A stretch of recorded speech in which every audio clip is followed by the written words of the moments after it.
Welcome back. I'm your host, Lauren Hunter, filling in for BKP this morning. But don't worry, BKP will be back, and it is time for Ask the Doc with Dr. William Whaley. Of course, we want to thank Georgia Cancer Research Center, affiliated with Northside Hospital, for this segment. Dr. Whaley, how are you doing today? I'm doing great, thank you. You're a real improvement, on the BKP for the pulchritude in the camera there, Oh, my goodness. Well, thank you very much. You're I welcome. appreciate You're welcome. that. So we'll go ahead and go into our first question. No, you got to ask me why I'm wearing this tie. Okay, well, I do like that tie. Why am I wearing this tie? Why are you wearing it? Tell us. Well, because I'm sitting around thinking today about what sort of response to make to Iran for shooting down the drone. Y'all can talk about that on the expert panel, but I'm thinking the Israelis would send the Mossad in to blow up a power plant or something. But we've got to destroy something that's worth at least 3 to 4 times greater than 100 million, and we've got to not kill any civilians, and it's got to be, I would hope that Iran had something outside of the U.S., outside of Iran, that they could go get in some other country and blow it up, since this happened in international waters. But I'm going to leave that to the expert panel, but that's why I'm wearing that tie today. All right. Proud American. I like it. All right, now you can go to the questions. Of course. Okay. No, again, I love then that at the tie. end, I'm going to tell you, I'm going to give you another one. Go ahead. All right. What is immunotherapy? I have been told it could potentially help fight cancer, but is this true? Yes. Now what? No.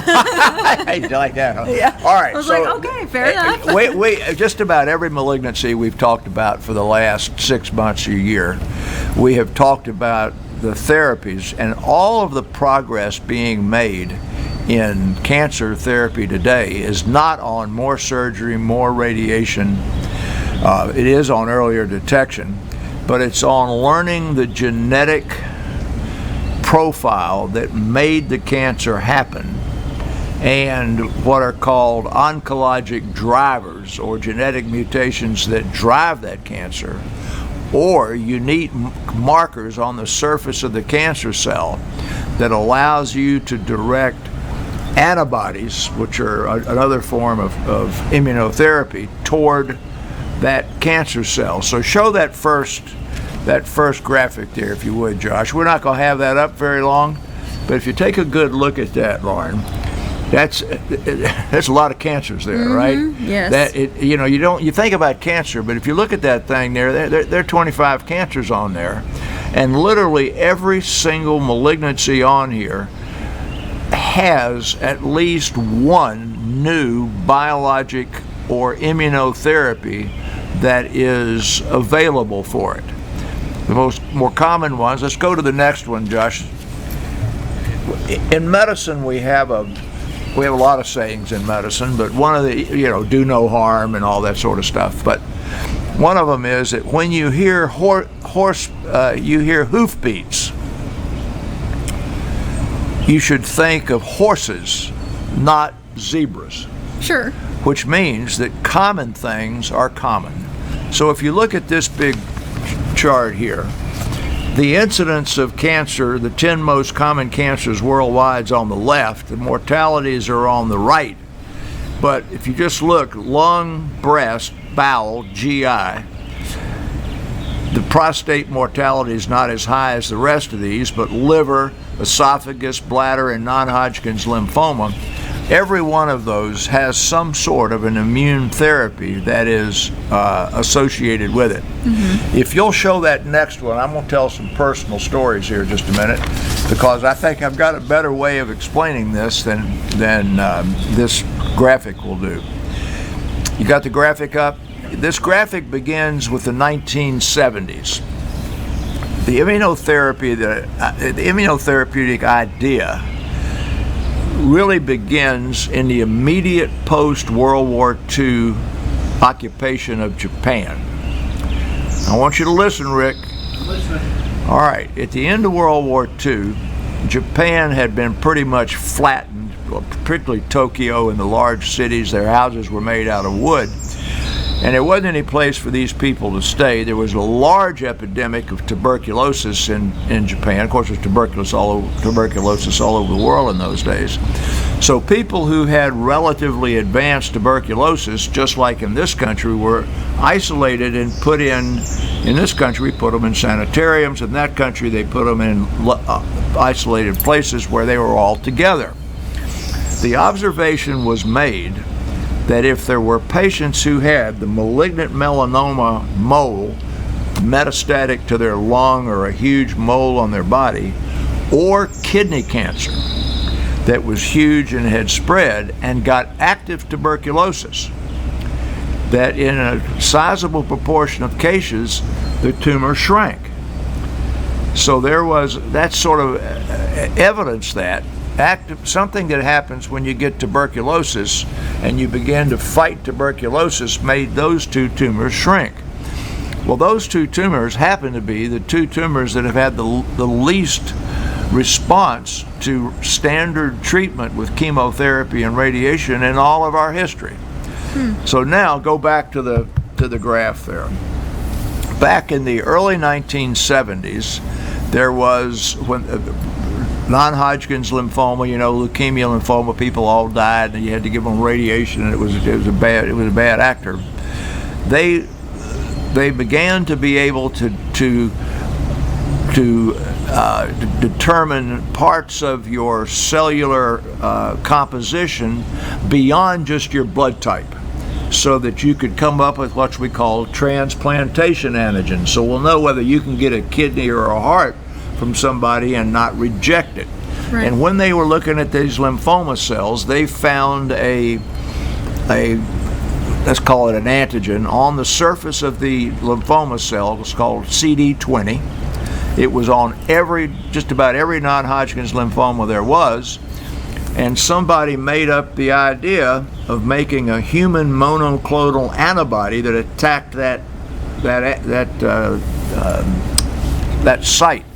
That was the first real monoclonal antibody that was directed to cancer, and it was called rituximab. Of the first 12 doses of rituximab made for lymphoma patients, one dose did not get given because it got bacterial contamination.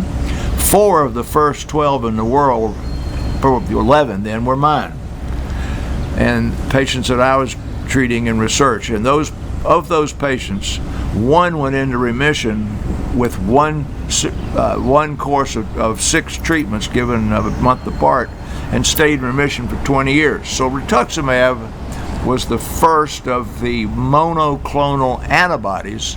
And now let's go to the next. We'll go the rest of that here. I'll go to the next. Go to this next one here. It talks about cancer immunotherapies. Got that one? It says 5 types. All right. So this is going to be. I'm going to try and get less and less complicated as we go along here. All right.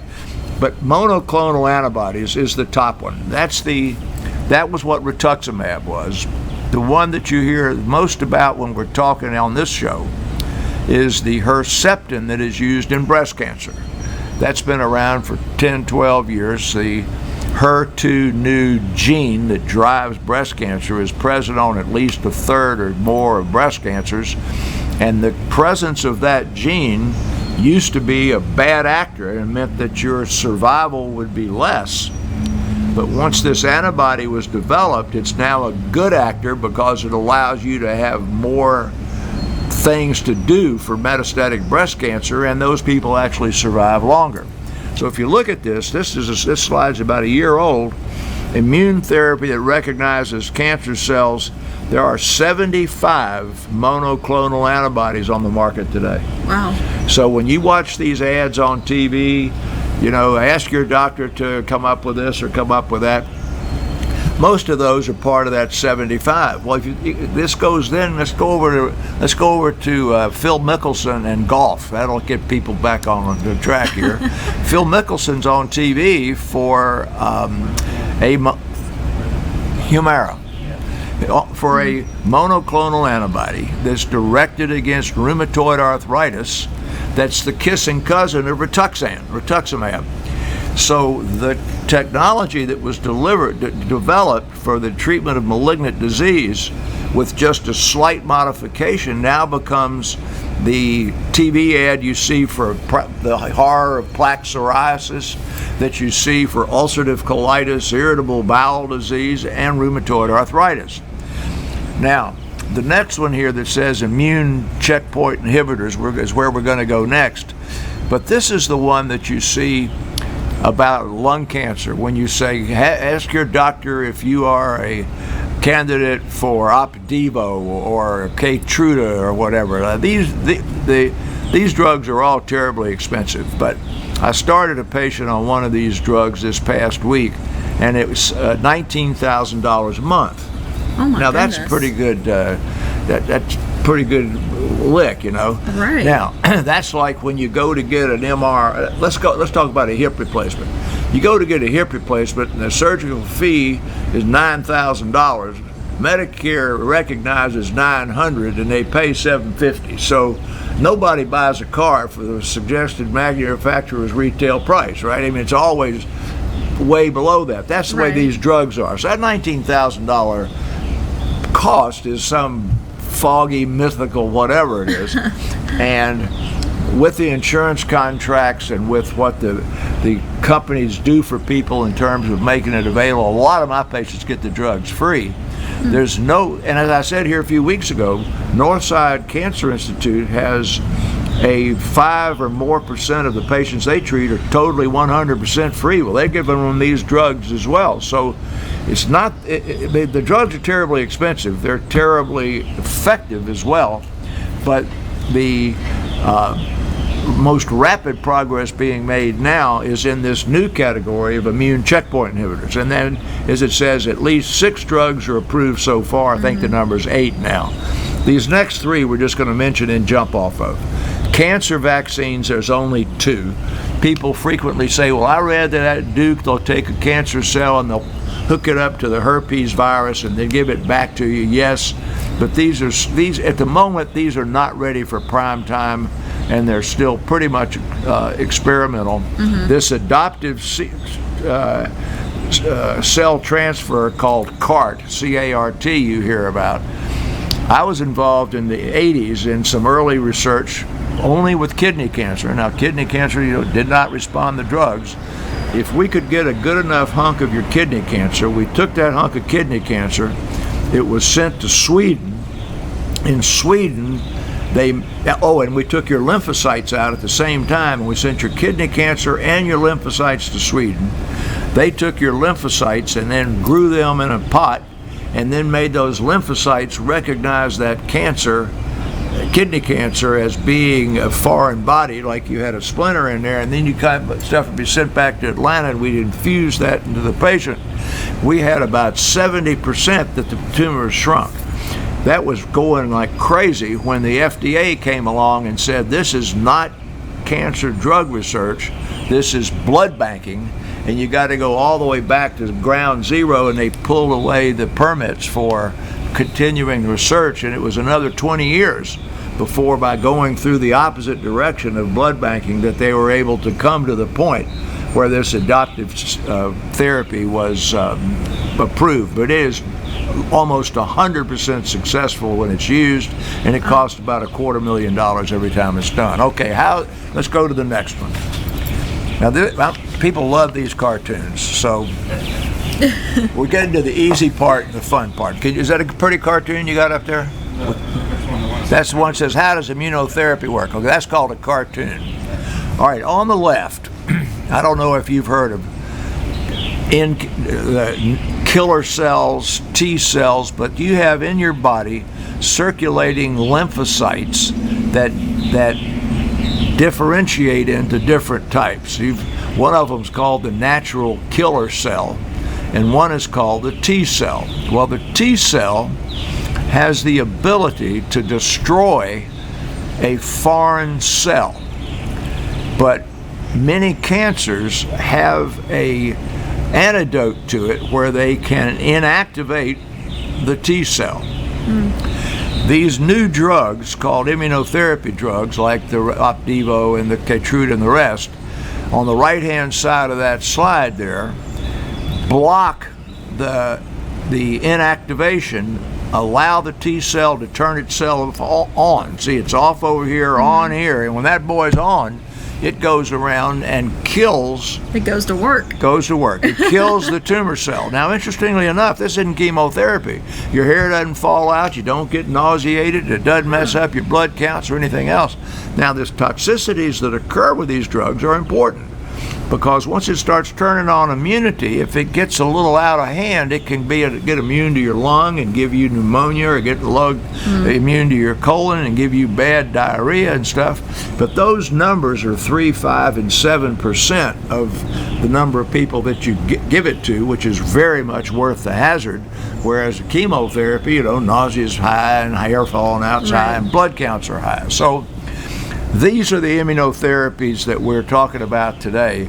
And when this first began, that first immunotherapy was only, we won't make you pull it back up again, but it was only lung cancer. So when you go back to this most common cancers now, it's good. The same drug works in lung cancers, works in liver cancers, works in bladder cancers, works in esophageal cancers. They're just being released within the last week for cervix cancer. It's more and more and more and more cancers that it is shown to be effective for. Now, they are called anti-PD-1 inhibitors. Well, it's when there's a programmed cell death 1 is what that thing is called. There used to be that most tumors that would respond had to have a 50% positivity rate. Now it's down to 1%. So that increases the number of cancers that can be treated by immune therapy. All right, let's go to this next one, and then we'll be finished with this stuff. Put the one there about what to expect. That says what to expect in 2018. It's mostly what to expect today because it hadn't changed a whole much.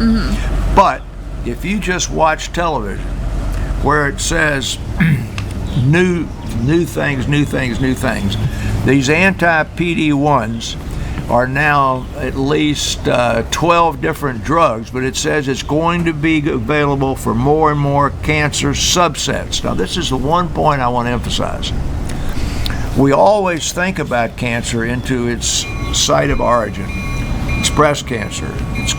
There's the bell of the train. We always say you get to hear Blue Ridge wake up. I haven't heard That's right. I haven't heard the beer truck, but I've heard the construction, and there's the train. There's the All train. right. So once we do the genetic profiling of breast cancer, ovary cancer, for example, we use just those two. The genetic profiles are frequently similar or the same, and the therapy that is directed is not directed to the organ itself, meaning the breast or the ovary, but to the genetic composition. So when you look at the bottom thing here, Josh, can people read the bottom left-hand side where it shows the little syringe?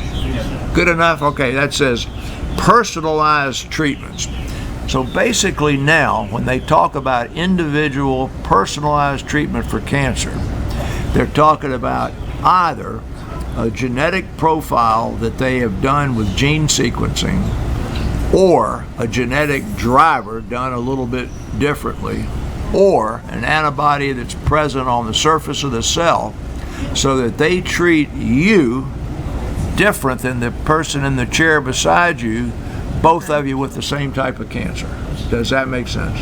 Yes, it does. All right. So immune therapy, from being sort of a just go after the marker and everybody with lymphoma, now is at diagnosis, if it's a little cancer and we're just going to do breast cancer removal and to treat you, that you won't get gene profiling. But if you have any recurrence, or if it's a high risk of recurrence, you'll get gene profiling immediately. Now, the last thing I'll mention, and I'll quit, and we'll BS for a minute, but a few weeks ago, I talked about liquid biopsies. You remember that, Josh? Where when you now can draw blood and get the immune profile of a lung cancer. because these cancers, breast and lung is where it started, shed RNA fragments from the tumor into the blood, not cells, but just byproducts of its genetics that you can capture and analyze, and it'll tell you what that gene is in the cancer. Now, I know that was a lot more complicated than the person asked, but so answer your question, yes, it's effective, and all the progress, I mean, generally every bit of progress being made today is in that part of directed, personalized, targeted therapy, of which immune therapy is 90%, and the vaccines and the other things are 10%. So if you had had the presence of mind in 2011 or 12 to have invested in these right companies, you could take off from work, because it's like Walmart, where the 50% stock is now worth $150. Now, how's that? Wow. Well, thank you for that, Dr. Whaley. And of course, don't forget, viewers, if you have a question for Dr. Whaley, send an email to info@fetchernews.com and put Ask the Doc in the subject line. Again, we want to thank Georgia Cancer Research Center, affiliated with Northside Hospital, for this segment. Dr. Whaley, what else do you want to talk about? Well, let's go to the second question, because right. I'm not going to particularly answer it, and I'll read it for you. All right. Oh, you want to read it? I'll read it. You read it. Fine. Go ahead. The question is, I have 4 small red spots that have recently shown up on my skin. One is on my left side near my rib cage. The other 3 are on my lower back just below my pants line.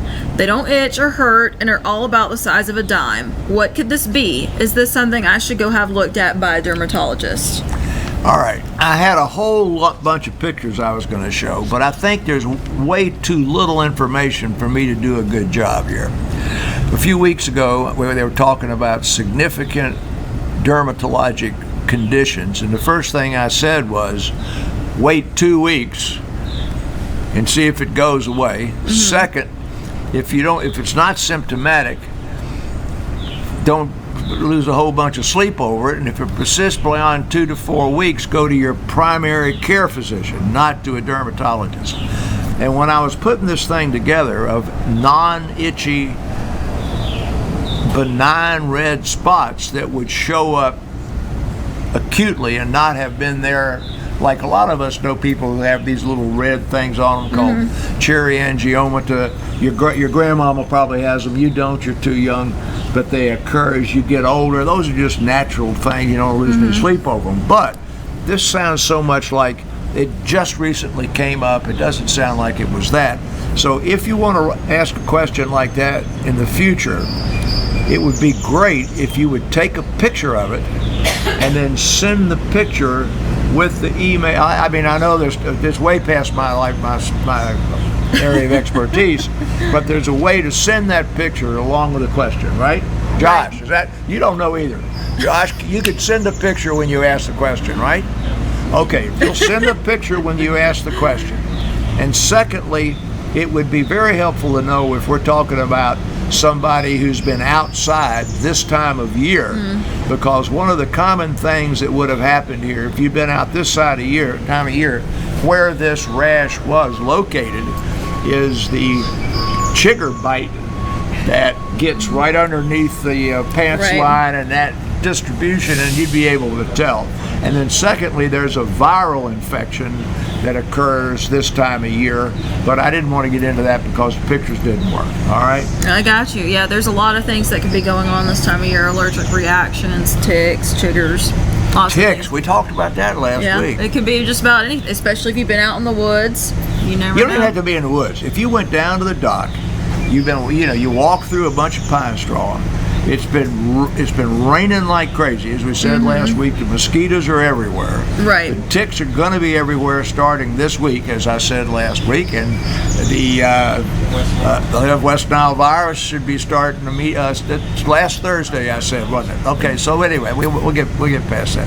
Now, I gave you a teaser when we started this morning. Yes. I usually say, hey, what do you want to talk about that's in the news? Well, I'm on my soapbox when I talk to people about taking the cell phones away from your children. First of all, that cell phone is for an emergency. not for them to be on Snapchat and Playing games. yeah, and I don't know all the rest of them, but there are a lot of things. And as I said, they should not have it when they go to bed because they'll be texting all night long and they won't get good sleep. When they get home, you should take it away from them and not let them have it back until they've finished their homework and shown it to you. And then they shouldn't be able to have it while you have a family meal because they'll be doing this instead of talking to you. But there was a study that was released, today's Friday, released I think on Tuesday or Wednesday from Australia. Now, who was Darwin? I'll make you answer that question. Who was Darwin?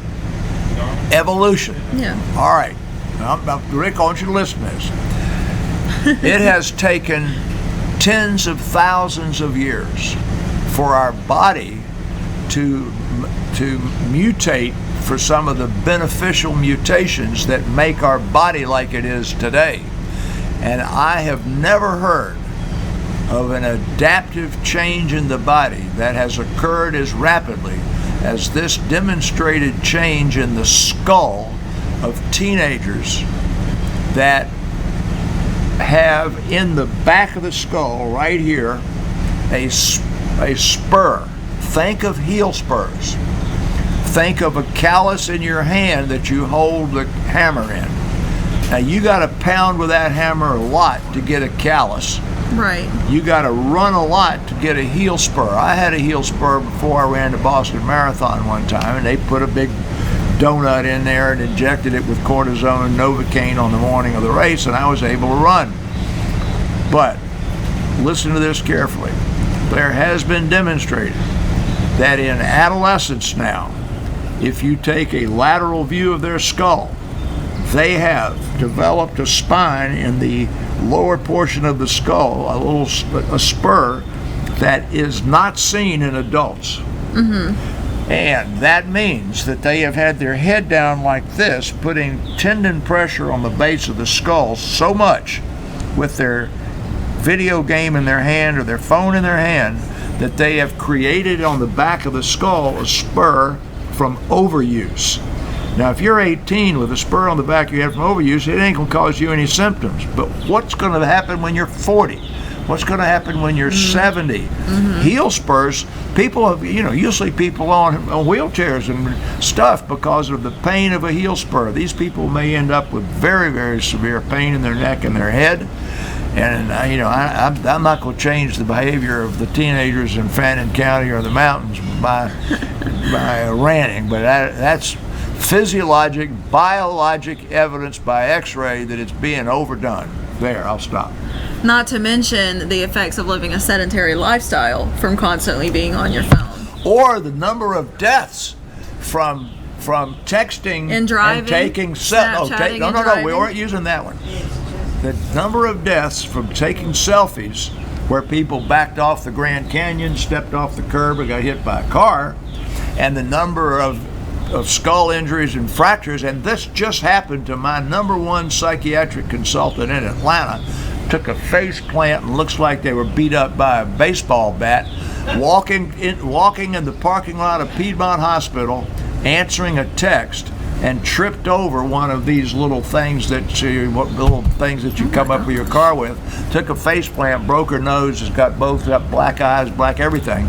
Could have hit her skull and died from texting and walking. So anyway, now you're getting a spur on the top of your skull. How's that? Moral of the story: go outside more often, live an active lifestyle, put your phone down. That's right. Pay attention to what you're doing. Put your phone down.